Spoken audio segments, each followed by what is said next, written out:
Welcome to the Whiskey Congress. Honest, open talk dedicated to speaking the truth to those who are open to hearing it. Black, white, right, left. Most importantly, honest, bold, and fueled by good whiskey. In Whiskey Veritas, we are Whiskey Congress. Join the evolution. Welcome back to Whiskey Congress. This is a bit of a different episode. We're going to do some fun stuff. We're going to get away from the usual tenor of the show. First, we're going to talk about another beer from our buddy Dave from Philly. This is the Exit 3 Blueberry Braggot Honey Ale brewed with blueberries. It's 15% by alcohol, by the way. It's a 15% mouthful, by the way. Yeah, it is. A very long name that if you drank too many of these at 15% ABV, you probably couldn't say. Now, I'm going to throw a shout out to Dave. We appreciate all. He sent us a bunch of beers, and we welcome others to do the same. Just reach out to us, Jim or Steve, at whiskeycongress.com. Email us. We'll find a way to make the logistics work. Dave's a friend of mine from back in the day, and there's a story between he and I about blueberry beers that I won't get into now, but I just want to acknowledge to him that I get the joke behind this. I typically do not like fruit beers. This is actually pretty good. So it is, and you pick up on the blueberry right away, but it's not overwhelming. Right. And it's not too sweet. Right? Exactly. That's what I usually don't like about the fruity beers. It's a nice balance of, hey, the flavor is good here, along with the fact that for an ABV as high as it is, you really don't. No, it doesn't taste it. It doesn't like it's not overly. It doesn't overpower you in any way, which is amazing that they're able to pull that off. I was actually shocked when I looked down and saw the ABV. I'm like, damn, that's stronger than almost most wines. Right.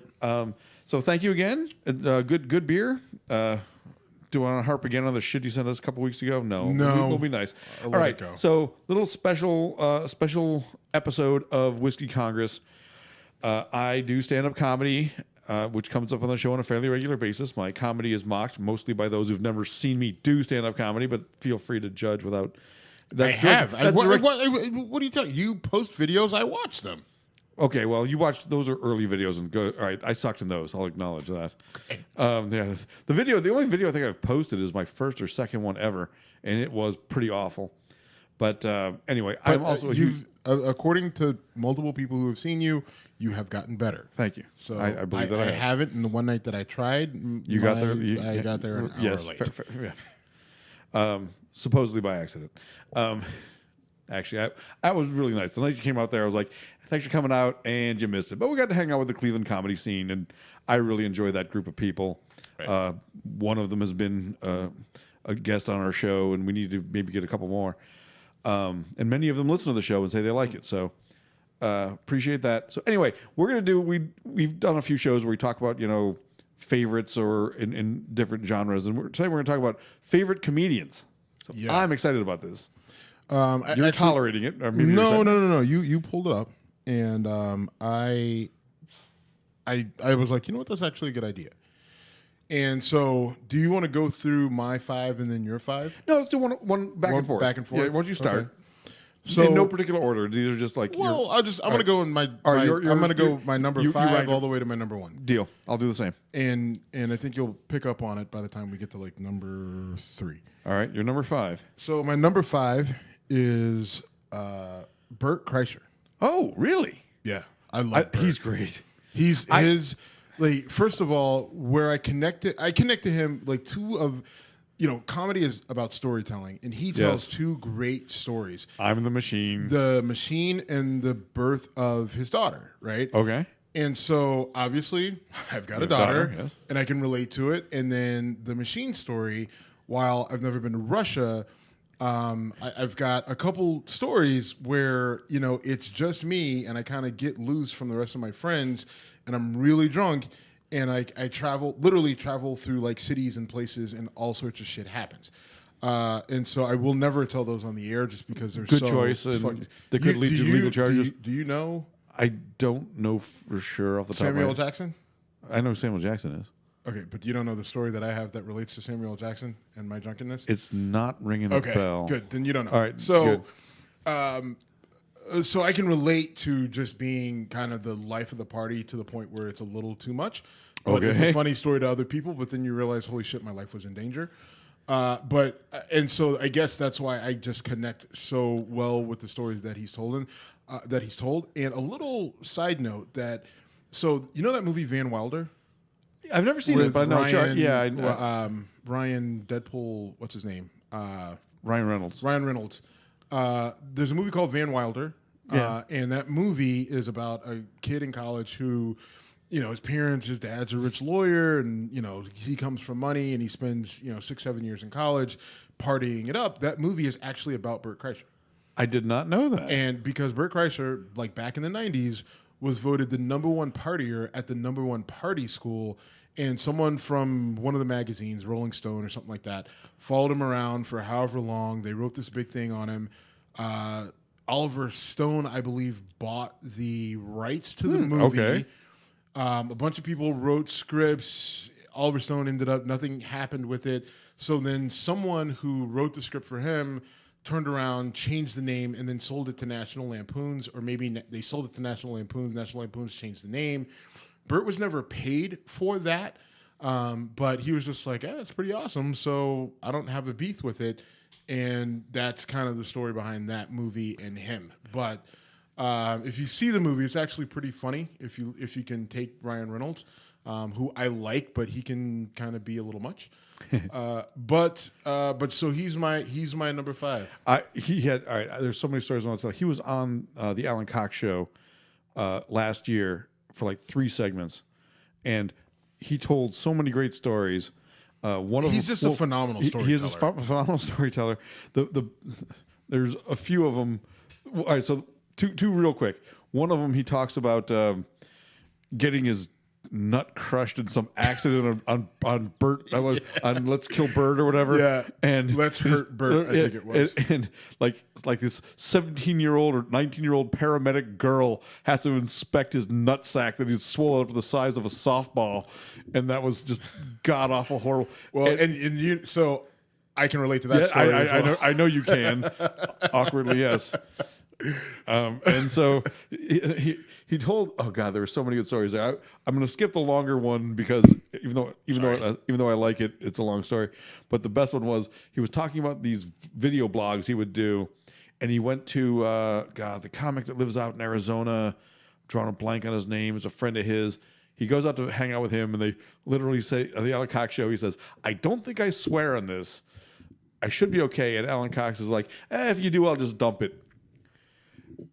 Second word, I'm fucking here. And like they didn't dump it in time, and they all lost. Like fuck, second word. And they say, "Fuck, I can't." Right. They can't. And second word, they weren't even fast enough on the dump button because they were told it probably won't happen.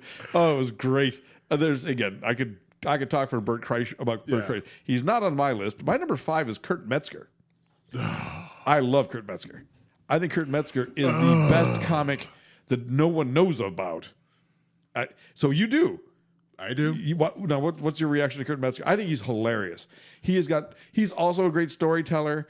He's very controversial. He's gotten in a lot of trouble because he was a writer for the Amy Schumer show, and he's a hothead. He's actually from Cleveland. Yes, or from the Cleveland area. Right.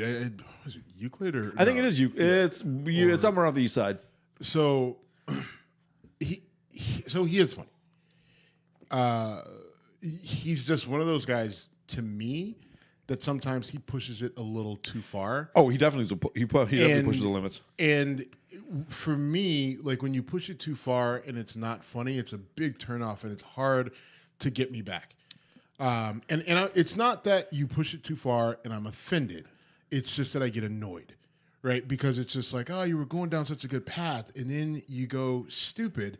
So now you've probably offended someone in here, right? And they're going to be turned off. So then I may have to hear how they were offended, and that's just not right. And you have now ruined my night in some way, shape, or form because you took a fucking joke too far. He's got some stories.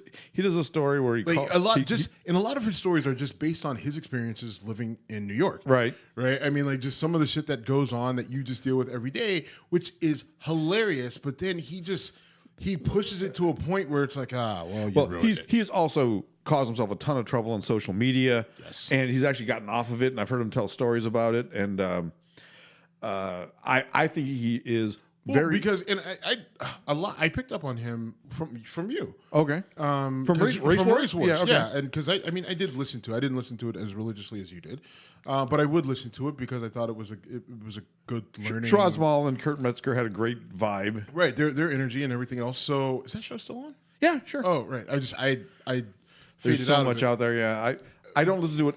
I used to listen to it religiously, like new episode. I'm Right. listening now. I listen to it most of the time. Which worries me because we have a podcast. I don't want people fading out. But anyway, True.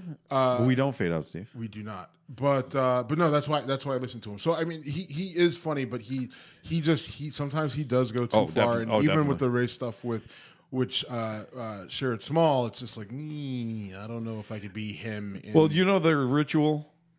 So we have a rule on our show, right? If someone says the word nigger, I'm not supposed to abbreviate it. I say the actual word. They have the same rule, but every show, Sherrod jams his dick up against Kurt's shoulder to grant him the right to say that. And that they do the whole He-Man, I have the power. I do not want that translating to our show. Well, And it will not. It won't. It will not. But anyway, we can agree. We can fist pound on there we that. go, deal. Yeah, we saw My this dick much. won't be anywhere near your shoulder Awesome. intentionally. All right. So anyway, I think Kurt Metzger is hilarious. If I'm going to recommend one, he does a joke. If you YouTube Kurt Metzger White Precious, that joke is hysterical. He talks about how he fights with a fat white woman over a cab, and then realizes he's got a shit ton of weed on him, so he better not continue to fight. Great story joke. I won't go any further with that. You're number 4. My number 4. This one is probably going to surprise you a ton. Russell Peters. That does surprise me a ton. Yeah, Russell Peters. He's funny as hell. He's hilarious. If you don't know who he is, he's Indian. He's Indian born from Canada. His dad was a Canadian meat inspector. I did not know that. And a lot of his comedy talks just about the Indian experience in Canada. And then one of my big draws to him is that he is he is a DJ in Canada, and he's a huge hip hop head. Like he knows hip hop inside and out. And he talks about being Indian, loving hip hop in Canada, which there's the contrast there is so hilarious. Now I can't relate to it because I'm not Indian. I've never Right. lived in Canada, but I can only imagine, and that shit is just fucking hilarious to me. And it just Straight out of Mississauga was not a big hit. right, and just and he's a bigger guy. I think he's about 6'2". Oh, I didn't know that a little either. bit Okay. taller. And his delivery is great. His storytelling is great, which is kind of I think a theme with any good comic. And he stands out to me in a way that because you could tell that he's hyper intelligent, and sometimes he dumbs it down, but it's just a fun guy, and part of that I think is from him being a DJ, knowing how to get a crowd to move. Oh, probably. Yeah. And so he can do that with his words and with his storytelling, which I think is just great. So I'm a big fan of his. He has one skit where I forget where he's performing somewhere. I think it's New York, and I'm sure he's probably done it in other cities. But what the special that I saw, he's telling his jokes and he's talking about hip hop. And he talks about how he wanted to get into breakdancing, and he's got a DJ there, and so they start playing a hip hop beat, and he goes in like he's about to start breakdancing, and then he tells the story of how he started and almost broke his neck, and it just kind of Erk! And it just and it's a great story. So I'm a big fan of Russell Peters. Huge whenever he's in the area, I will definitely make an effort to go see him. Whenever he pops up on satellite radio, I listen to him every my God, time. he's great. He is great. I respect that choice. You're right though. It didn't surprise me. I wouldn't. Yeah, I was like, he may not. So my number 4 is one of the all-time greats. I'm guessing he's on your list as well.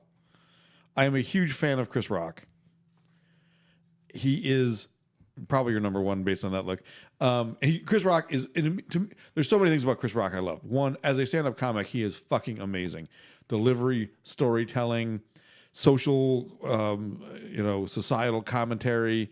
He's a pretty good actor, actually. I mean, he's been in some tough roles. I mean, obviously as Pookie in New Jack City and other stuff. I'm mostly comedic roles. I love the movie Cell Block 4. I love the movie Top 5. CB4. The movie Top 5 is basically about him making movies he fucking hated and really loving doing stand-up and falling back into stand-up, and it had Rosario Dawson, so that never hurts. But I think I saw Chris Rock live, and the first night I moved to Indianapolis, I was across from the theater that was showing Chris Rock. And I scalped the ticket, and not to be inappropriate, but I scalped the ticket from a white guy to go see a black guy do comedy. I thought that was kind of interesting. All right, that's weird. But seeing him live, here's the great thing about this. I saw him live in Indianapolis and did not laugh out loud once because I was so fucking mesmerized. I'm watching this guy do his thing where he walks across the stage. His segues were so amazing. I was just amazed to the point where I was amused, I was entertained, but I didn't laugh. I watched the same show. It was like on his tour before he did an HBO show. I watched the same show on HBO and laughed my ass off. But I was so mesmerized watching a guy who I thought was a phenomenal comic in person. It was the first really big show I ever watched. But just watching him transition and handle the crowd and do it so well, I was so amazed and enthralled that I didn't even Like you just couldn't. I couldn't laugh. I was just like, paralyzed. wow, exactly. Yep. So if he's on your list, I apologize. I think we're gonna have at least 2 overlaps. So is he? So my number 3 is Bill Cosby.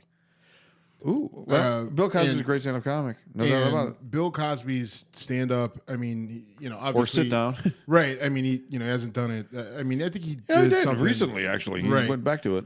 But I mean, and everything else aside, and I'm one of those people I can separate the art from the artist, the artist from the asshole or whatever it may be. His stand up from the 60s and the 70s, it still resonates.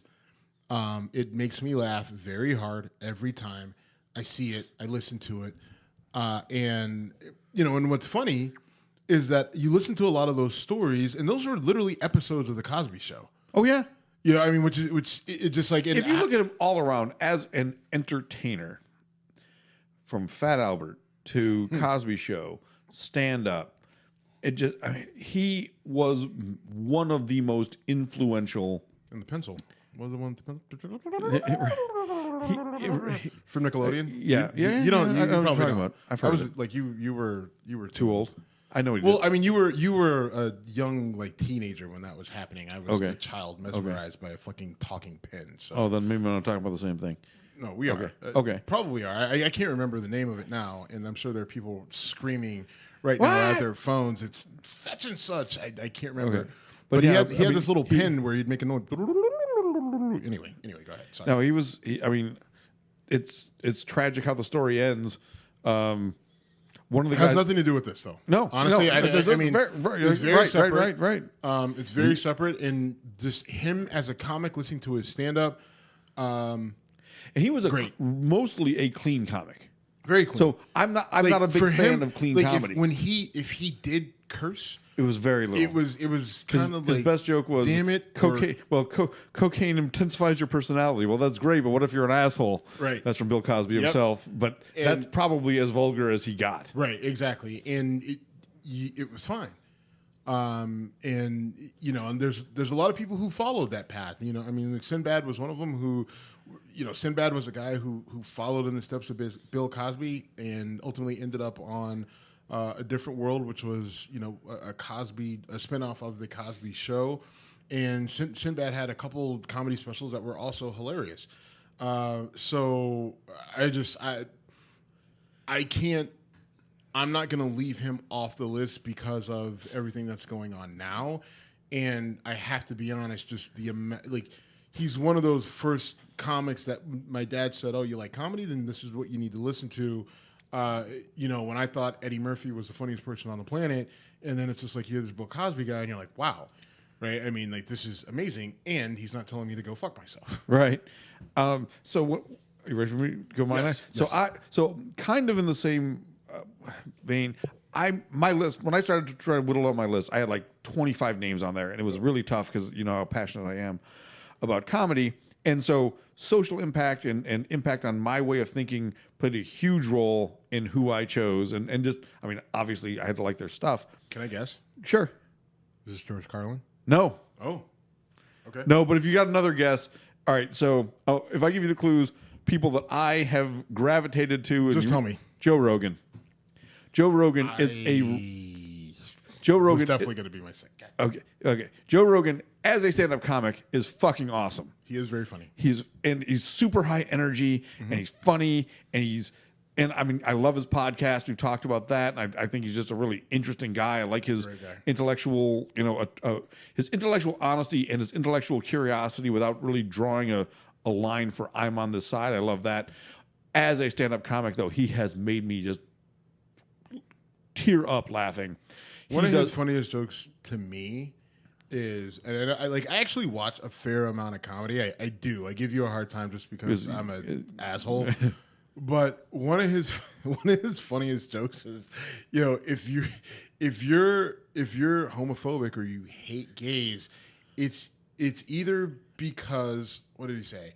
It's either because you're an asshole or you think dicks are delicious. Yes, he does that bit.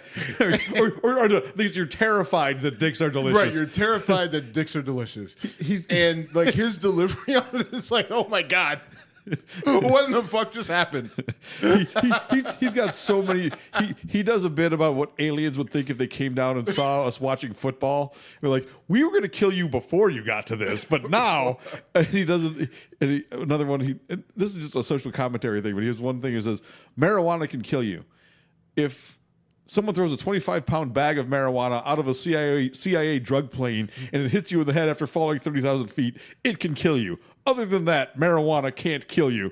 And I mean, if I tried to put all of his bits together, but I love his high energy stuff. He handles hecklers really well too. Oh, he's great. I hate hecklers. Yeah. And he gives no fucks. there was one guy who was like, the guy's heckling, yelling shit out. He was like, dude, the whole time you've been looking at my dick. You're looking at my dick. I'm not, and then anyway, he also goes like, you're wearing the stupidest shirt ever. My shirt's stupid. It's silly. I know. I bought it for $5 at a Walgreens 2 minutes before I came here. You thought about that and thought, I'm putting that on. It's cool. And so anyway, my people thing crushing with him, hecklers, I love. So there's a comic, Carlos Mencia, who had a show on Comedy Central, and that's another reason I love Joe Rogan. Carlos Mencia basically disappeared from the comedy scene and was accused of stealing jokes. Now, for the longest time, I thought, man, that's kind of shitty. Like, why are they attacking this guy? I didn't know anything about it. Right. And I tend to give people the benefit of the doubt when they get attacked, right? Because I hate bullies and all that other shit. Right. And so it's just like, why are they fucking picking on this guy, right? And so then I was looking, full disclosure, I was looking for something from Joe Rogan because I wanted to use it to make fun of you. I swear to God, this is in the last I don't doubt this for a 18 second. months. I was looking for, I can't remember what it was. I think I was looking for like a video of Joe Rogan working out. Like doing his MMA workout, right? And I wanted to like present it to you, like, and then I can't use age as an excuse because this guy's older than you and he can kick your ass. And so it was like a year ago, and Joe Rogan is one of like the comic who kind of exposed Carlos Mencia for being a joke stealer. He didn't expose him. He didn't call him out on he stage called and him blew out it up on at the Comedy stage Store. Yeah. At the Comedy Store, which is a huge venue out in L.A. Huge venue in terms of popularity. Exactly.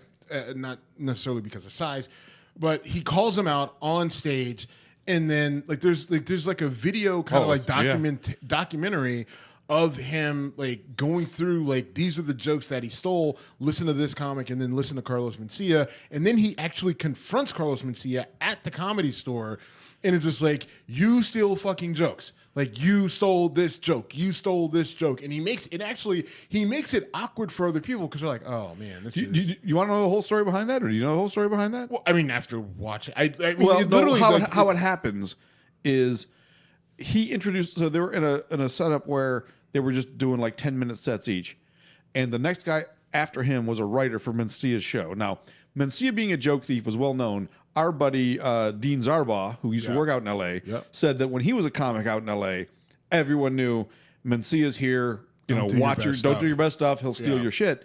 He said that on our old show.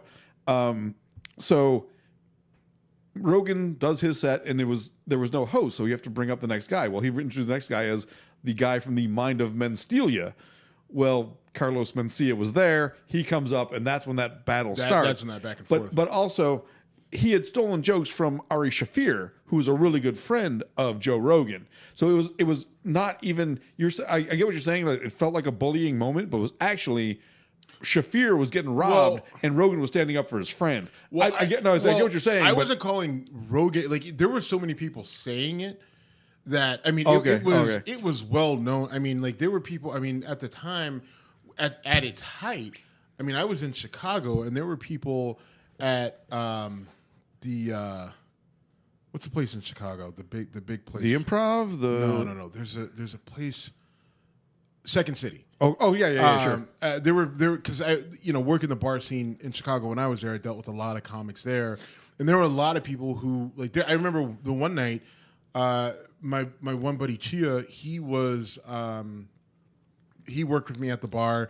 A few people that he had known from the comedy scene had come up, and I forget how it came up, but they all were just railing on Carlos Mencia and how he literally just stole jokes from people. Like he would sit in the back, listen, and then write down, and then and he had a show, right? So he could put it on Comedy Central, and like was saying people's jokes, and it was the thing. And then if you watch Carlos Mencia's show, which I did because it basically replaced, I loved it. It replaced the Chappelle Show, and it was funny.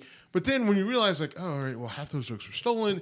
But then towards the end of his show, like, he would get real preachy about, loyalty and protecting yourself and all that stuff. And you realize he's defending himself against these accusations of him stealing jokes. And you're like, and once I learned that, I'm like, oh man, that's shitty. They're just trying to tear this guy down because he's got his own show. And he's, they're accusing him of trying to go over and above because he's trying to replace Chappelle. And then you're just like, oh, he actually was stealing jokes. Yeah, and he's he an was. asshole.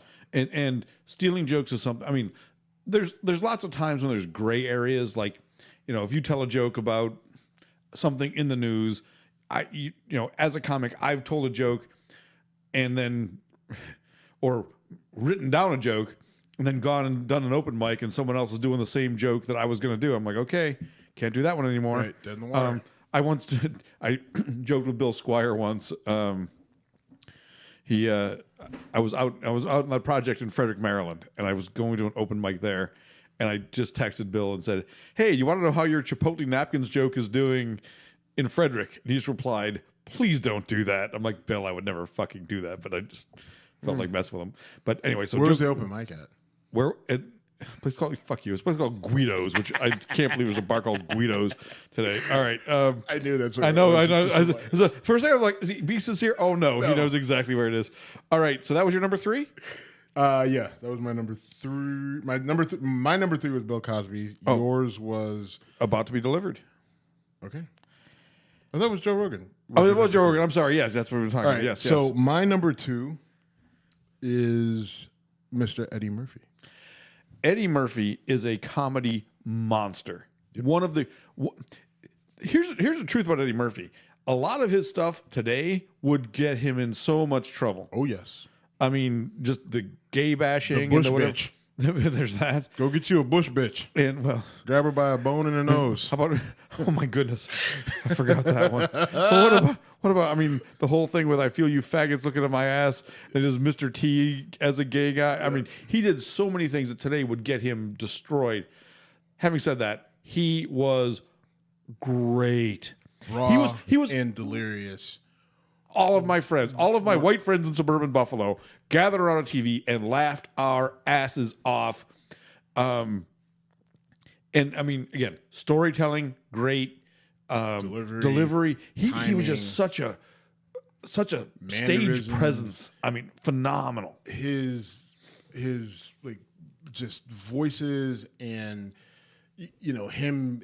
I guess Eddie Murphy at his best, I think, is encompassed in Coming to America, right? Because he plays, I don't know, probably 4 different characters. Oh, I think it's more than that. Yeah, right. I mean, when he plays the old Jewish guy at the end. Right. I mean, it just he. What do you know from Funny? Huh? Where's the spoon? You beat Joe Louis. Joe Louis was 67 years old when he fought that fight. You ain't never met no Martin Luther King. Martin Luther King Jr. walked up and shoved you down in the chest. Yeah, but I just Eddie and Coming to America, because that's just a movie. Like at some point in time, we need to do our top 5 funniest movies. Okay, we should do that. And just that movie for me, and then going back and listening to Delirious or Raw. 48 Hours, he's great. Right, 48 Hours. Yes, Beverly Hills Cop 1 is great, and it was great enough that you could string on 2, 3, and 4. Even The Golden Child. Oh, I love that. Was on just the other day. I watched that movie. I mean, that movie is. I got the knife. Now turn on the fucking lights. Actually, my favorite joke in that movie is not even one of the big ones.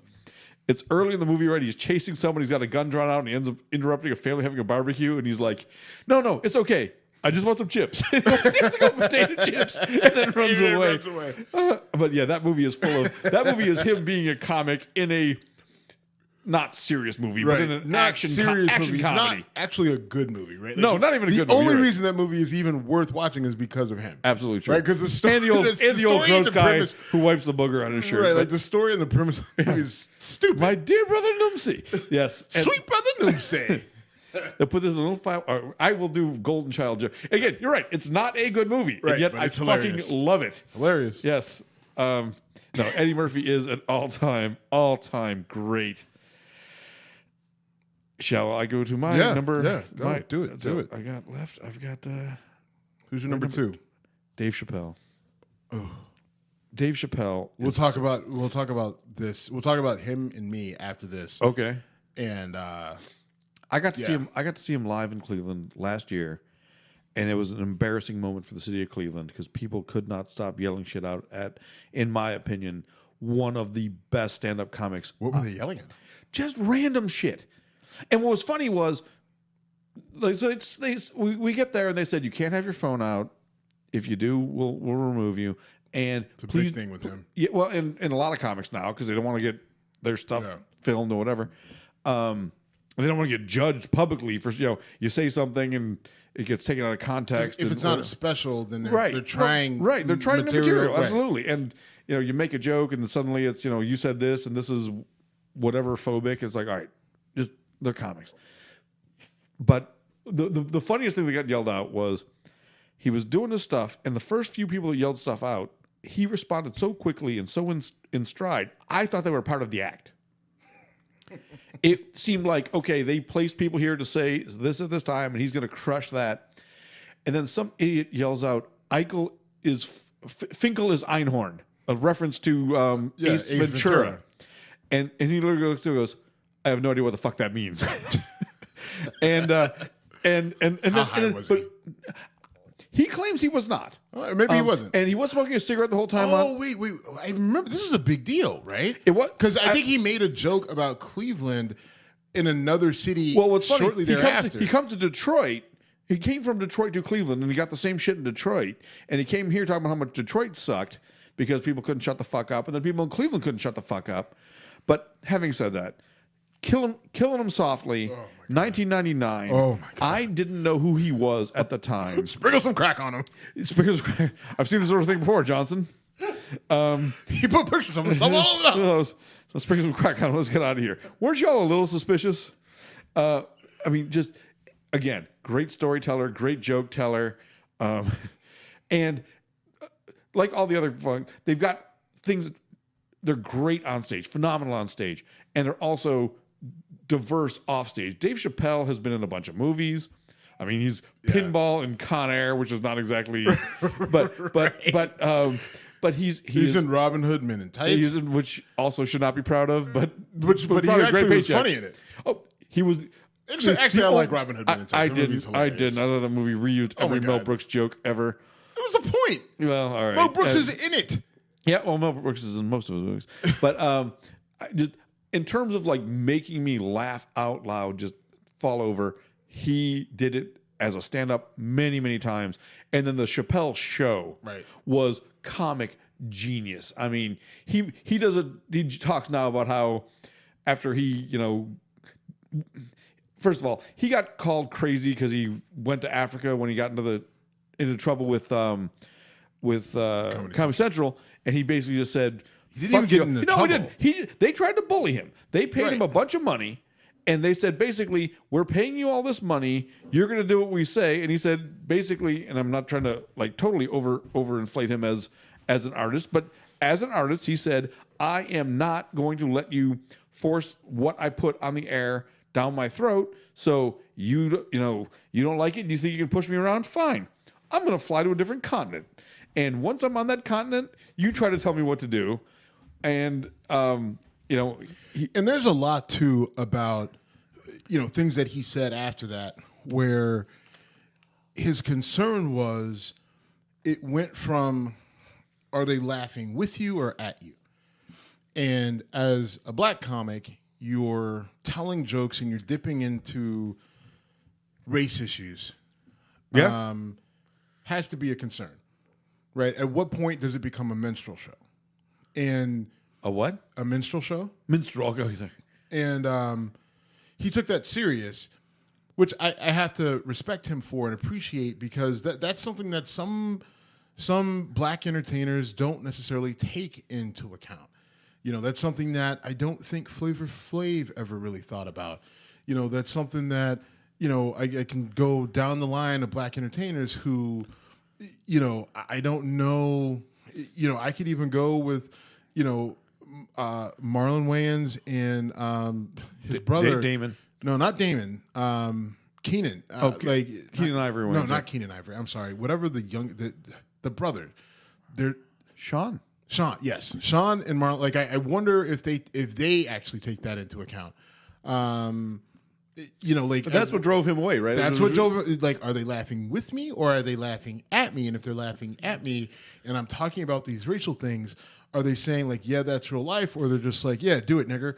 And I think that's the value in that is, at least for me, is high. I agree. And one other thing about him real quick is he's from Ohio. He is. Well, he's from D.C. from and New York. Virginia area. No, he grew up in New York and D.C., but he lives in Yellow Springs, Ohio, a town I've actually been to. But wait, what? He lives in Yellow Springs, Ohio. I know that. And I've been there. Why the fuck have you been there? Because I used to live in that... all right, because I was chasing tail. Because I used to live in Mason, Ohio. This only gets more confusing. Why were you in Mason, Ohio? I used to live there. I used to work in Mason. I used to work in Wilmington, Ohio. Mason was the nearest place that was civilized, so I lived there. I was trying to hang out with a girl who thought Yellow Springs was a cool town because it's really weird, hippie-ish kind of, Anyway, sense. So she said, hey, I want to go here. There's this really cool store that does this. Do you want to go with me? I'm like, I guess I do. And then later I found out Dave Chappelle lived there. So I have been to Yellow Springs. It's a very, Antioch College is out there, which is like the most ultra. It's me too. It makes. I had an asshole professor who went there, so I kind of hate it just because Antioch does not believe in giving grades because it stifles creativity, and that motherfucker didn't share the don't give grades mentality. He shared he gave lots of people bad grades. He didn't want to actually put effort into grading papers because he was don't do fucking much. I can actually back that up, but it won't be good. Stop. It won't be good air. Stop. Yes. You sound like bitter white guy. I sound like when he was like, all right. Best story about that guy. He showed up once on Halloween. He showed up wearing a jester's outfit, and we were all kind of talking. And he shows up wearing a jester's costume, and so the room got quiet right as my buddy said, "I see we had our LSD today." So the whole room goes quiet, and Josh's remark just echoes through the room like, that's not going to help. But so anyway, I think Dave Chappelle is phenomenal. And again, look at how long he's been in the game, and he's still breaking ground, right? His last 2 or 3 Netflix specials were something to do. Now he's doing a tour with Jon Stewart, which I think is great. Jon Stewart is a guy who I would love to put on my list, but I didn't because they're just... my list got too big. By limiting it to 5, and I'll explain to you once we get through number 1. I'll explain to you my 5 and 4. All right, let's go. Let's get your number one. My number 1 is Richard Pryor.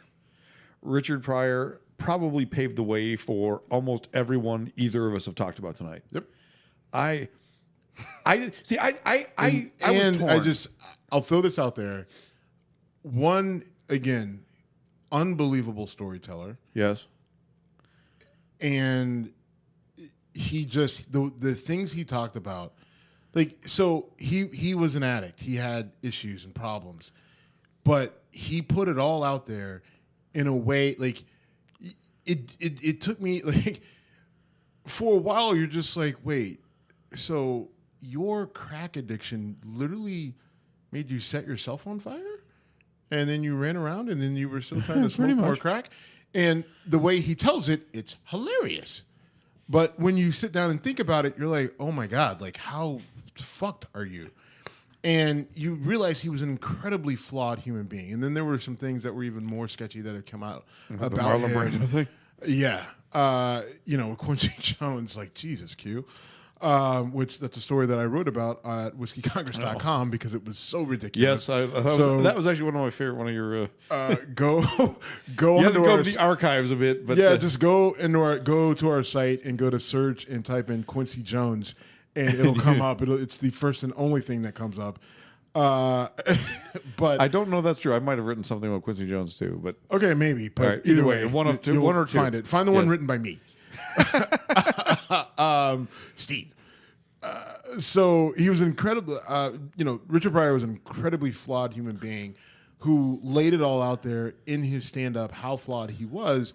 And he takes you along this story that says, hey, it's okay, it's fine, it's hilarious. You can laugh at me and I can take it. I started listening to Richard Pryor when I was young, so I didn't get it. And then as I was older, it was still funny, but then I got it, which made me sad. But then I went back and I'm like, damn it, it's sad, but it's still so goddamn funny. And I think, again, because the fact that he paved the way for Eddie Murphy and Dave Chappelle and all these guys, and the fact that even Eddie Murphy in his stand-up says, Bill Cosby is giving me shit because I'm using too many curse words. And Richard Pryor, I called Richard Pryor and he was like, you tell Bill I said, fuck him. Yeah. mean, and it's just like, that's just how great that he was. And, he everything that kind of happened to him towards the end, I think Parkinson's, and then him, dying a relatively early death. But even him in movies, him and Gene Wilder, they did a bunch of movies together. Great. Were just like, They were a comic duo. They were Stir great. Crazy and Brewster's Millions. Oh jeez, and, he wasn't. No, Gene Wilder was not John in Candy. Brewster's, Was in right. Brewster. But I mean, The it just, Toy. Talk about a movie that hit a lot of racial. Try and make it. But again, the main character played by Jackie Gleason was something Bates, aka Master Bates. Master Bates. Don't. I love masturbation jokes. All right. So anyway, but Richard Pryor is my number one, and so let's go. Absolutely worthy of that title. I did not go with Richard Pryor and George Carlin are really the two most influential stand-up comics ever, in my opinion, because that art form, it was around before them, but it was really evolving when they came out, and They two refined it. Yes, they did, and so many people saw them and got into it because of them. So, you ready for my number one? Yes. Louis C.K. Louis C.K. to me is the funniest human being on the planet today. Okay. Louis C.K. and I like Louis C.K. a lot. He is, again, separating the art from the artist. Well, first of all, what he was accused of is gross, but it's not. It is. It's really bad. It's really all right, bad, Jim. We're not going to go down that road. He whipped It's his really dick bad. out. Like, Okay. you It's can't not Bill whip your Cosby. dick out. It's not. No, it's not. can't. You can't. can't. Like, Okay. CK, Louis, or Matt Lauer locking bitches in his office That's to whip also his dick fucked up. out. Okay. Like, you can't just whip your dick. Like, No, it's but not if you ask, okay. if you say, "Can I do this?" and people are like, "Yeah, I guess so." Anyway, it's gross. I'm not. No. I'm not. I don't want to go down this road because it'll just go down that road. As far as comics go, there is nobody who's ever made me laugh as hard as him while being ashamed of myself for laughing at it. He is so funny. I He agree. is a brilliant comic. And he pushes limits all the time. And again, my list of people I thought about was, I mean, if I go through it now, I'm even adding to it as I'm thinking. I love stand-up comedy so much. But Louis C.K. to me is one of the most refined comics I've ever seen. And I guess I'm probably even more drawn to his comedy because of YouTube, got to see him perform at age like 18. And I watched him do jokes at 18. And I got to watch some of his jokes evolve from what they were in New York City comedy clubs to what they became on HBO specials. And I didn't know who he was until probably about 2008. I saw he did a show called, he did a special on HBO called Shameless. And I literally turned it on, no idea who this dude is, and he's telling jokes, and I am literally disgusted at myself for laughing as uncontrollably as I was at the jokes he was telling. Well, one of the jokes he tells, and this joke came long before my daughters were born. But my daughter, because he's got 2 daughters. Yes, he does. But he tells this joke about his daughters, and he says, the long and short of it is, he says, like, literally sometimes, like, my daughters are 5 and 7 or however his kids were at the time, and he says, they're just cunty. I think I know what you're finished with, yes. They're just cunty, right? Which I thought was funny. I'm like, but that's kind of inappropriate. They're about daughters, and you never use that word, and, you know, it's the biggest 4-letter word you can't use around women. And then I have a daughter, right? And then I have this little exact replica of myself who's smart and funny and strong-willed and just decides that she don't want to listen to daddy. And she's just going to look right through me and ignore me and go the other way and do the exact opposite of what I tell her. And you've dealt with her and you know exactly what I'm talking about. Every time, like, she's just an asshole to me, I go back to Louis C.K. and I'm like, well, he does that bit about how my daughter's an asshole. I mean, like, if you couldn't go out to dinner with a bunch of adults because one of them wouldn't put their shoes on, that person's an asshole. Like, come on, Joe, put your shoes on. I don't want to put my shoes on. That, yes, he's so many great jokes. But that's, I mean, and that, so I agree with you. He is in, so with my list. Okay. I left off, like, I didn't have Dave Chappelle on my list, or Chris Tucker, or Chris Rock, well, actually, so Chris Tucker was one that I debated for a long time because early Chris Tucker on Def Comedy Jam is so fucking funny. Which I feel like you probably didn't watch a lot of Def Comedy Jam. A little bit, not a lot. But I mean, which is where we got guys like Bernie Mac and Chris Tucker, and you know, it just. Like, and Bernie Mac is another one that I mean, Bernie Mac on Kings of Comedy. Oh yeah, I shot Tanqueray gin out of my nose. We were watching that in the dorms in Kennedy, the Kennedy Tower, on the Southwest campus at UMass Amherst. We're watching it on DVD, and he started talking about the milk and cookies with the little, you know, the younger gay kid, and just that whole dialogue. He said one line, and I was drinking, I don't know why I was drinking Tanqueray straight, but I was. There's really no good reason to do that. Well, I think I was at a tonic. Like, I was the only one drinking Tanqueray, and I had a pint, and I was drinking it with like a little mini bottle of tonic from Canadian Club or whoever makes the Canadian Canada Dry. And he was telling that joke, and I had taken a shot, and then he tells the joke, and I laugh. And firing gin out of your nose is not pleasant. It's incredibly painful. It's just like I've done that with vodka once, and gin's probably worse because, I mean, especially Tanqueray. Remember, Tanqueray, it runs about, I think, 46. I mean, 46, 48 proof. Both of them suck. I can only imagine Right. that Tanqueray's worse. Right, and just that just firing pine needles through your nose. There's that too. Never awesome. So, anyway, the reason I went with Burt Kreischer and Russell Peters is that I've paid money to see them both multiple times. Oh, really? Right, I've seen Burt Kreischer 4 times, and of the 4, he did the same material twice. And You still laugh. I laughed just as hard, right? Like, oh, you've done all this shit before, but he made it better each time. And so, and with Russell Peters, it was worth it for me to go see him. And all 4 times they were all different, and they were all great. And so I had to take into account, like, all right, like, you've paid money to see these guys multiple times, like, so that's got to be worth something. Now, I've paid money to see Bill Maher 3 times, and he did not get onto my list, and frankly, didn't even get that close. And he shouldn't. And he should. No, I mean, look, I like Bill Maher. He's a good comic, but he's not. a good comic.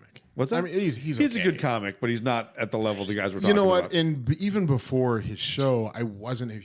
He's always had that sort of kind of Smug elitist. Yeah, yes. and that's never played well with me. I get it. It's and never, I mean, it's never I get played well. I enjoy him. I love his show. Can we talk about him? Just Sure. kind of, Let's. We're at 50 minutes. We can All right, wrap so up on Bill Maher bash. We're going to talk about him. It's not a bash, I but might. so he made a statement that if you want to see Trump, if you want Trump out of office, then you need to root for the economy to tank, because if the economy tanks, then Democrats can hang their hat on that, and we can, basically elect him out or vote him out of office. And to me, that is Counterproductive. Exactly.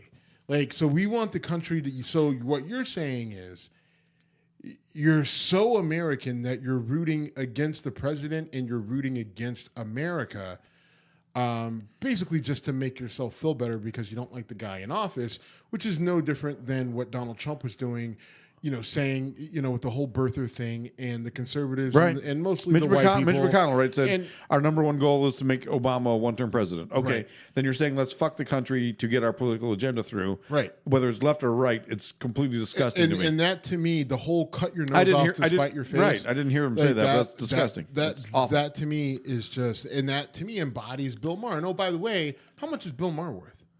Even if the economy tanks, what does he stand to lose? Well, he was rich enough to give $1 million to the second Obama campaign.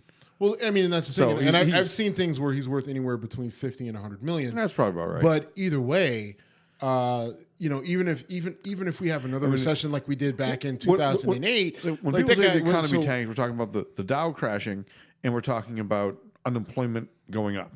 right, Unemployment going up affects normal people. right. The It doesn't Dow affect- crashing doesn't affect. No, there were people in 2008. There were people who, with legitimate money, who lost legitimate money. Oh yeah. Right. I mean, I think I saw Michael Douglas. I think Michael Douglas lost 50% of his net worth when everything happened. Now that left him at still a 10-time multimillionaire over and over again. It's still banging But Catherine Zeta-Jones. he had to sell the G6 and go down to a G5, Which is That's not tragic, okay. which is That's tragic. I still want to own a plane. Yeah, Jim. we need to crank this bitch up. We've discussed this on Because multiple episodes. Oh my god! Yeah. What- Once every 2 weeks now. I'm at a point where I just look at private jets. All right, so you want to own a plane, you want to own a boat. A boat is realistic and reasonable Right. for me. I mean, from I've a owned financial two standpoint. boats. Right? Like, I mean, None of them but special, a plane is not right now. No, Do you know how rich you need to be to own a fucking plane? To ri- own a ri- plane. richer than us, yes. No, I told you, I worked for a dude in Florida who he owned a plane. He had a professional pilot that I don't know exactly what the arrangement was, but Were there hand jobs involved? I don't know. No, just I don't know if he was weird? full time. Oh. No, just this guy had a plane. I've talked about this on other shows. He had a plane, and it was like a 6-seater. I told you I sat in the co-pilot seat once. Right. And Why? because it was awesome. I was in the co-pilot seat. Man, fuck a co-pilot. I am trying to be bathed in riches and Well, have, you want hot stone massages while getting Yes. served champagne. Yes. Yeah, that's an Whiskey, entourage. but yes. Okay. I was either going to sit with my coworkers, looking at each other, talking about the machine we were about to review, or sit in the co-pilot seat. Let's be honest though. Yes. You know what I would do on a private plane? I'm afraid of what I'm about to hear. No, I don't. What would you do? I would sleep. Because I am so bad on planes. I'm not a great sleeper, but for whatever reason, you get me on a plane, the hum of those engines. I'm so jealous of that. I wish I could sleep on a plane so much. Oh, and God. even if it's hot on a plane, if I get a little hint of air, I'm out. And it doesn't matter how well rested I am or how hyped up I am. Like going to Vegas, of the 5 hours from here to there, I'm so jealous, so angry. 3.5 of the hours. I flew to India.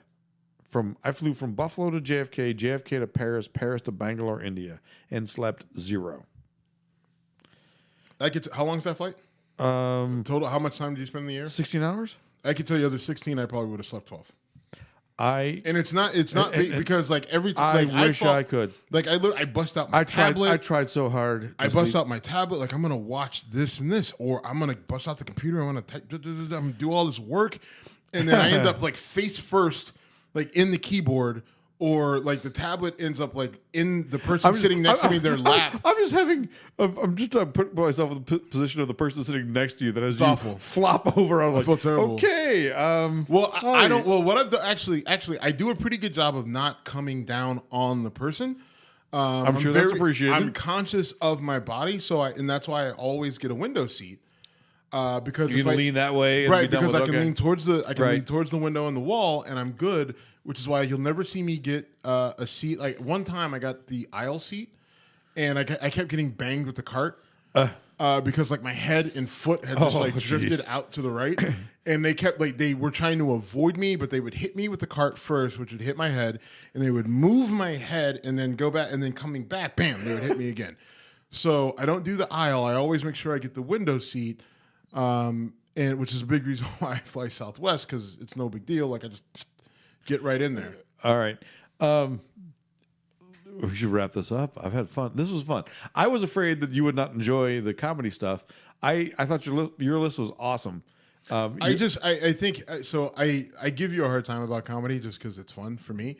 But I really do enjoy comedy. I know. And truthfully, I know your real stance. Your real stance is you can't hide behind comedy. You can't just be a douchebag and then say, "Oh, but I'm being funny." If you're not being funny, so I know where you really stand. And there's a fair amount of, and I accuse you of hating comics, and I know you really don't. And there's a fair amount of people who call themselves stand-up comics, who that's what they do. They hide behind comedy. They're at my level, and they'll say like, this just, was awful shit. And you're like, I'm a comic. Well, right. All right, like, you're it's just being it's a not douche. funny. You're not pushing the envelope. You're just being an asshole. So I get it. And that's where I try to balance the line and filter. And then some of the people, if I haven't seen them, but their personalities come off kind of shitty, then it's hard for me to say, I don't know. Or even when they try to use it like, I'm having a private conversation with you, but because I do stand-up comedy, I can get away with like, no, if you're sitting at a bar eating a burger, you're a dude at a bar eating a burger. I had a conversation with a guy once who I was at the sports bar that we've watched multiple football games at together in Lakewood. And this guy was telling me, I was accepted to film school. So let me tell you this about Quentin Tarantino. I'm like, you were accepted to film school? Yeah, I'm like, you didn't go to film school. That's like saying I was accepted to medical school. Exactly. I didn't go. So let me tell you about heart surgery. Let me perform a surgery on you. I'm like, no, you didn't go. All right. On that note, man, it was a lot of fun. I enjoyed this a lot. I was accepted to law school. Let me defend you. No, you have to go to law. Oh, no, you did actually go to law school. Thank you. Okay. And I would let you defend. Well, you should. I would, except unless I thought you were pissed at me. No. Because remember, I do like to win. I'm big on winning. Good point. I'm big on winning. I'm not going to let you down just to be an asshole. Not that way. In a water balloon fight or some stupid shit. I would not trust you for a second. Right. All right. Steven, enjoy this very much. We need to do more shows like this. I think it's fun to get away from the politics and the shit of the day and just talk about fun stuff. All right. And we slid a little bit of it in there. Yeah, we did a little bit. Yes, we did. Louis C.K. And we drank some Elijah Craig whiskey and so here's my closing note. Yes, sir. And I'll shut up. You can't pull your dick out no matter if you ask or what. If the answer is yes, you can. No, not at work. That was the problem. It was not at work. Yes, it was. No, it was in their apartment. But they worked for him. Okay, they worked under him in some capacity, right? He's the star of the show, and they were underlings. Oh no. Two of the three were underlings. The one was an executive producer or whatever the fuck. I don't think they was on it. All right, they worked for the show. You can't. There pull was your no dick show. Out.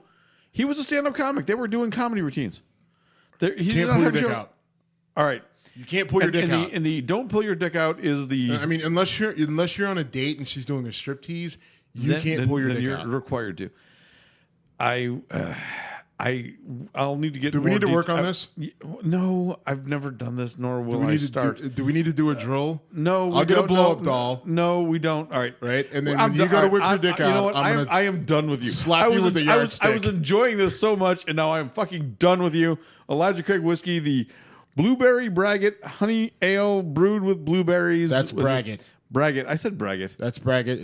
It's not English for a cigarette. It's braggot. All right. Anyway, and I've just thought about a couple great Louis C.K. jokes, but I'm not going to tell him because he did it already. Thanks a lot. We are at Whiskey Congress on all social media. Email Jim or Steve. Jim at Whiskey Congress, Steve at Whiskey Congress. Hope you enjoyed this. I had a lot of fun. And let's end the show. Yes, sir. We are done.